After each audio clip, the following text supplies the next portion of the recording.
And before we retire to the lab, just one small important thing to do is to find out whether the motor is still working. Not rocket science this. I've got a battery 1.5 volts because the motors are 1.5 volts. Just going to connect this up. If this doesn't work, it's not the end of the world because I already have one which have a spare motor. Just get this so you can see what I'm doing. It doesn't matter which way around, it just goes backwards or forwards as it would do if it was working properly. Let's just connect these.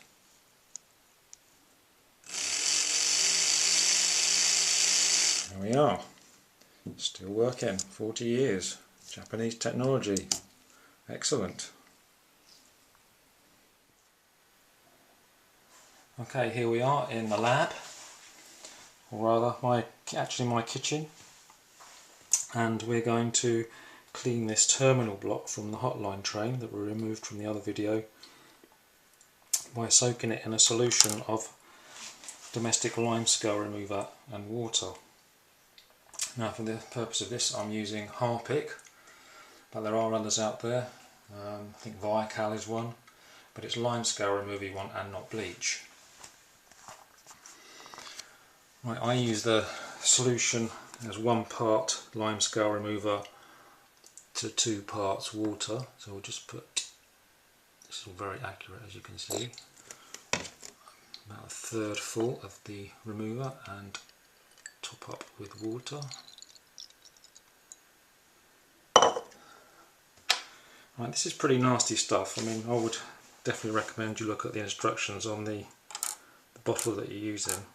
I don't dip my fingers in this, I'm going to put the terminal block in with a pair of tweezers. Now this may fizz a bit, but this isn't too bad, so it may not fizz as much as the one I did last time. It's going to be a bit like the Alka-Seltzer advert, if you remember that one. Anyway, let's drop it in.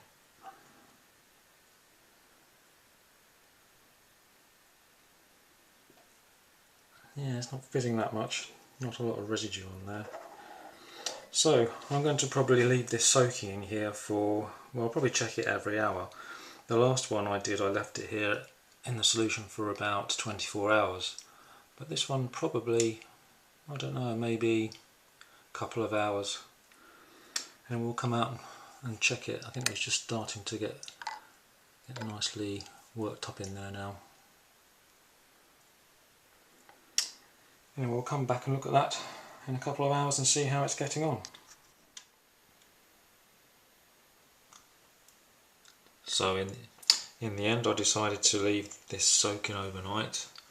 There was a couple of bits that were a bit stubborn to come off. And hopefully you can see now that's a lot cleaner than it was before. I'm just going to now put it into some clean water. It's just to neutralise the limescale removing solution. We'll leave it in there for maybe half an hour or so. And then after that, just let it dry and then we'll have a look at it. So now I'm going to talk about how to clean up this body shell. In order to do this, first of all I want to just take off the turbines. See, these have been affected by the battery leakage.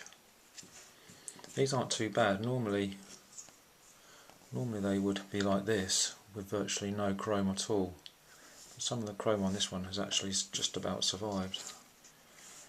Now these should just pop off quite easily.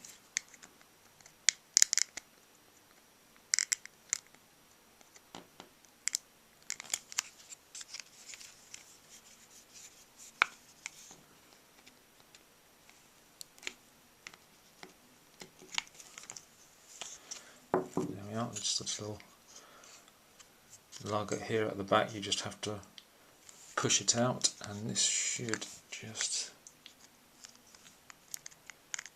wiggle off.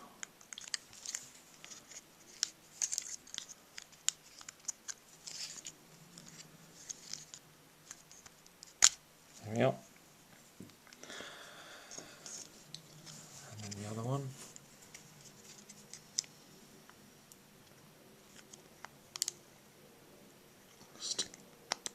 that out, and that one was a little bit easier. Now this air scoop, which was also once chrome plated, this should just push out from the bottom.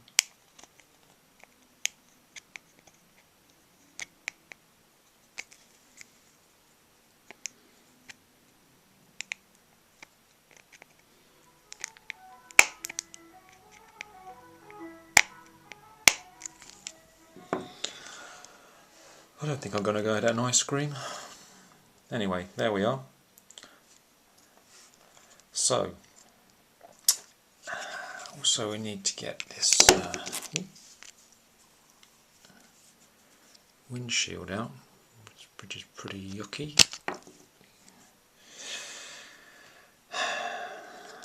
Right, this part just needs to be soaked in some detergent, water or washing up liquid and water,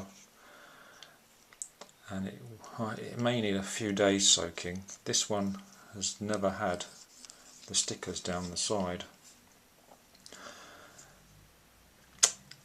If you find that they've got the stickers on, they've usually faded, and they do take a lot of soaking to get off. They will come off, but they're very, very hard to get off.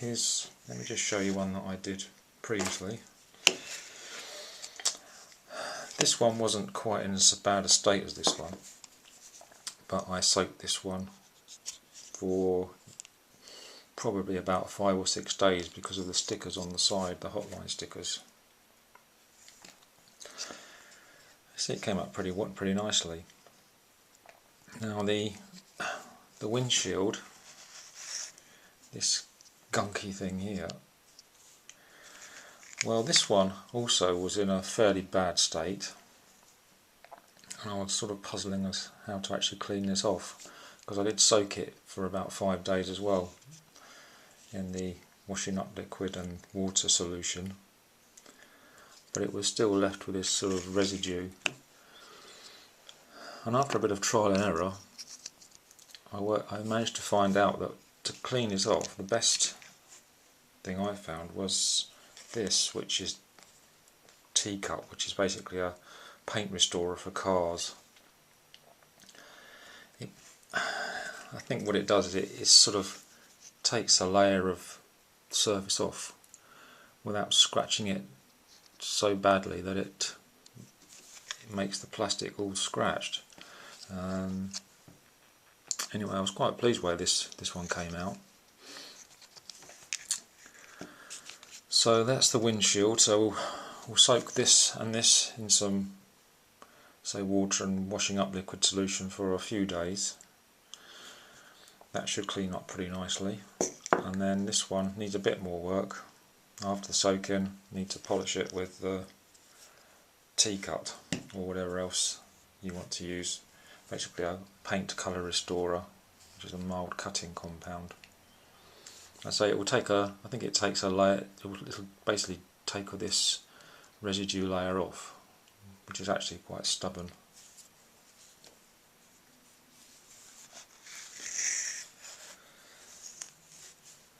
Now these are the chrome plated parts. Well, say they should look like this.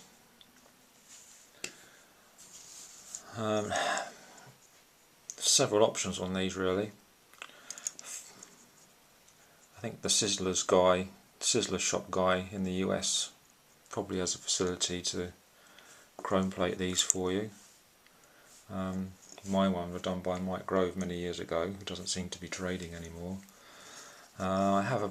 In the UK I have approached a few chrome plating companies, but not with any success. Basically not very helpful, saying that it's impossible to chrome plate plastic, which I take as code for they're not really interested in doing it. But I haven't completely given up on that. The other option is to actually get a home chrome plating kit. I have seen some on the internet for about 85 English pounds to do it yourself at home. And the other possibility is to try and use some of this chrome effect paint spray, which I'm not particularly happy with. Anyway, I think possibly these ones, as they're not too bad, I might just leave them as original. But I have got some others here from this other one that I cleaned up, which say these do need chrome plating. So I'm still looking around for any companies out there who may be able to do this for me. Failing that, I may have a go with a home chrome plating kit. A few other things around the house that possibly could need doing. Anyway, so clean this up and we'll move on to putting the insides back together to hopefully get it running again. One last thing to talk about on the Bodyshell is the Hotline stickers which go down the side of the train.